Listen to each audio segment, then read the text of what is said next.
ಬರಗಾಲದ ತಾಂಡವ ಒಂದು ಕಡೆ ಆದರೆ ರಾಜಕೀಯ ದಾಳ ಪ್ರತಿದಾಳ ಮತ್ತೊಂದು ಕಡೆ. ರಾಷ್ಟ್ರೀಯ ವಿಪತ್ತು ಅಂತ ಘೋಷಿಸಿ ಎನ್ಡಿಆರ್ಎಫ್ ಪರಿಹಾರ ಬಿಡುಗಡೆ ಮಾಡಿ ಅಂತ ಸಿಎಂ ಹಾಗೂ ಕಂದಾಯ ಸಚಿವ ಕೇಂದ್ರಕ್ಕೆ ಪತ್ರದ ಮೇಲೆ ಪತ್ರವನ್ನ ಬರೀತಾ ಇದ್ದಾರೆ. ಆದರೆ ಬೆಳೆ ಹಾನಿಯ ನೈಜ ದಾಖಲೆಯನ್ನ ನೀಡದೆ ರಾಜ್ಯ ಸರ್ಕಾರ ಬರೀ ಪತ್ರದಲ್ಲಿ ಆಟ ಆಡ್ತಾ ಇದೆಯಾ ಅನ್ನುವಂತ ಅನುಮಾನ ಕೂಡ ಈಗ ಮೂಡಿದೆ.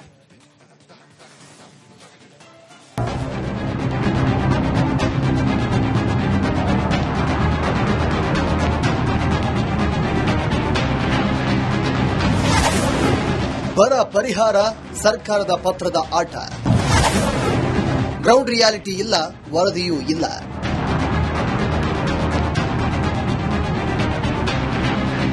ರಾಜ್ಯದಲ್ಲಿ ಬರಗಾಲದ ಕಾರ್ಮೋಡ ಆವರಿಸಿದೆ. ಮಳೆಯಿಲ್ಲದೆ ರೈತರು ಕಂಗಾಲು ಆಗಿದ್ದಾರೆ. ಸಾಲ ಸೋಲ ಮಾಡಿ ಬೆಳೆದಂತ ಬೆಳೆ ಒಣಗಿ ಹೋಗ್ತಾ ಇದೆ. ಕೇಂದ್ರದಿಂದ ಎನ್ಡಿಆರ್ಎಫ್ ಪರಿಹಾರ ಬಿಡುಗಡೆಗೆ ರಾಜ್ಯ ಸರ್ಕಾರ ಕೇವಲ ಪತ್ರ ಬರೆದು ಕೈ ತೊಳೆದುಕೊಳ್ತಾ ಇದೆಯಾ?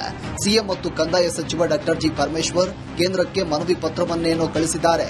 ಆದರೆ ಈವರೆಗೂ ಬರಪೀಡಿತ ಜಿಲ್ಲೆಗಳ ನೈಜ ಸ್ಥಿತಿಗತಿ ಬಗ್ಗೆ ಸಮಗ್ರ ಅಧ್ಯಯನ ನಡೆದಿಲ್ಲ.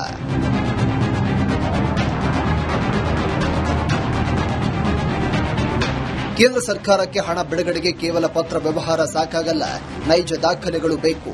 ಆದರೆ ರಾಜ್ಯ ಸರ್ಕಾರ ಎಷ್ಟು ಹೆಕ್ಟೇರ್ನಲ್ಲಿ ಬೆಳೆ ನಾಶವಾಗಿದೆ, ರೈತರಿಗೆ ಆದ ನಿಜವಾದ ನಷ್ಟ ಎಷ್ಟು, ಯಾವ್ಯಾವ ನಿರ್ದಿಷ್ಟ ಬೆಳೆಗಳಿಗೆ ಹಾನಿಯಾಗಿದೆ ಎಂಬ ಬಗ್ಗೆ ಯಾವುದೇ ಜಂಟಿ ಸಮೀಕ್ಷೆ ನಡೆಸಿಲ್ಲ.